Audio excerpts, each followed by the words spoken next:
The Drôme has long been an area of choice for walking, outdoor activities and ecotourism.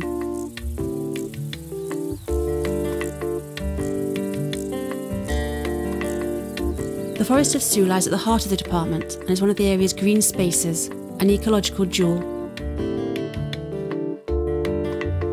Organic farming, well-being and innovation are the central work themes for the Drôme department, which has owned the forest since 2003. The Department for Sensitive Natural Areas ensures the sustainable preservation of the landscape, flora and fauna for this site, which welcomes 100,000 visitors each year. The Trois-Becs are the accumulating points of this stone mass, a perched syncline unique in Europe that is one of the region's key walking destinations.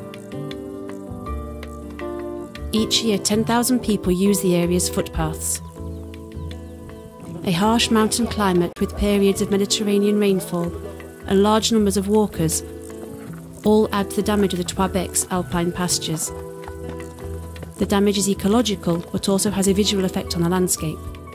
The specific conditions found on site, the steep slopes, the altitude, the climatology, have all resulted in high levels of footpath erosion brought about by the streaming of rainwater following use by walkers. The preferred access path to the Trois-Becs, the footpath linking the Col de la Chaudiere to the Pas de Siara, is subject to the same constraints.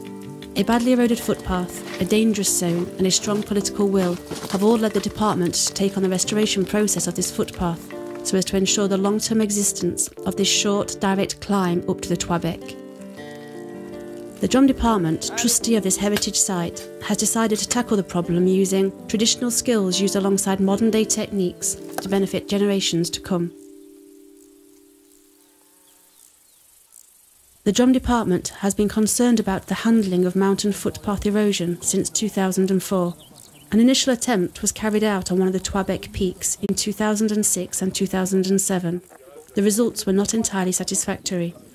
Since then, the Drôme department has been researching successful mountain footpath restoration projects, both in France and abroad. Links were made in particular with the Grand Site Saint-Victoire and the Lake District National Trust in England. Conclusions drawn from documentary research, visits, exchanges and also from contact with other teams responsible for natural areas have been debated, analysed, synthetised and standardised. These conclusions have allowed for a restoration protocol to be defined that is specific to the Sceaux forest and for the creation of a footpath diagnostic tool, a decision guidance tool and a technical database. Footpath restoration work requires a lot of technical expertise as well as the implementation of quality workmanship. We have two cornerstones upon which to base the restoration of mountain footpaths. These are the evacuation of water and the fixing of earth. How does a path restoration project take shape? The first stage is to justify the need for path restoration work. Why? For whom? Is there not a better solution? A collegial, thorough and precise diagnosis of the state of the footpath must first be established. The choice of trajectory is a decisive prerequisite. Before the first stone could be laid, it was necessary to carry out a detailed analysis with various collaborators. From the start, the Drôme created a work group consisting of both local and county councillors, county and state departments, tourism and mountain professionals, as well as the owners of the land in question.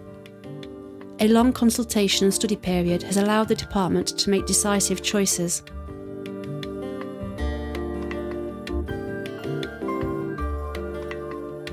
The department has effectively decided to commission the works to a social firm, itself an essential backbone to sustainable development.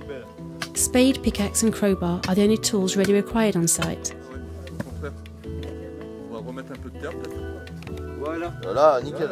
Even though the work is both physically difficult and tedious, manual work presents many advantages over a mechanised approach. Minimally invasive, subtle, meticulous, it is perfectly adapted to footpath restoration in protected areas. This approach was also beneficial to the labourers on site. Some workers had never worked manually in this way before. It has allowed those who didn't have the skills to learn a new set of techniques. After several months, most knew how to lay stones and how to use the pickaxe without having to be told what to do. They could see for themselves what was to be done. The materials used on the path are all locally sourced so as to favour the local economy and limit pollution due to transportation.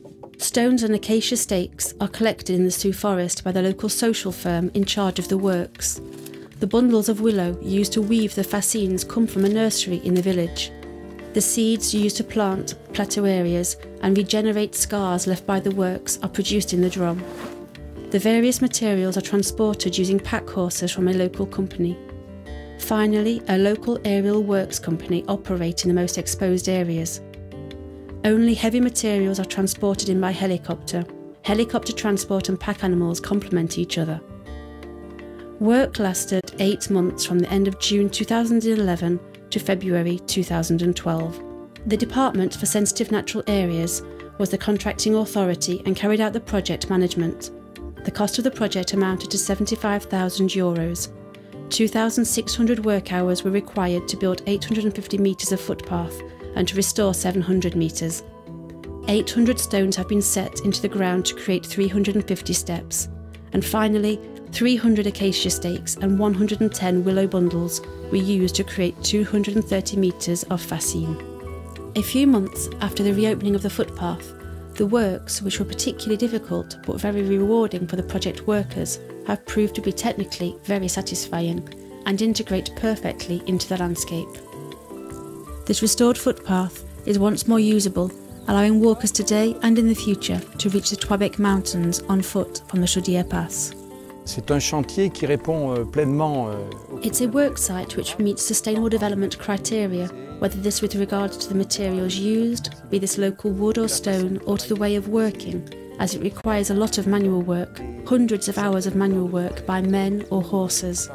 In the rest of the department, as in many other areas in France and in Europe, there are still thousands of kilometres of pathways to be restored. Cette expérience, nous allons l'élargir. We are going to grow this experience. At the Twabec, there are still zones higher up that require work and elsewhere too. We hope to work with the current teams for many years to come.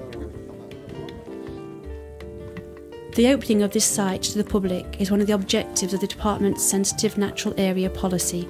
A restored footpath may mean increased footfall, but it also allows for the impact to be brought under control.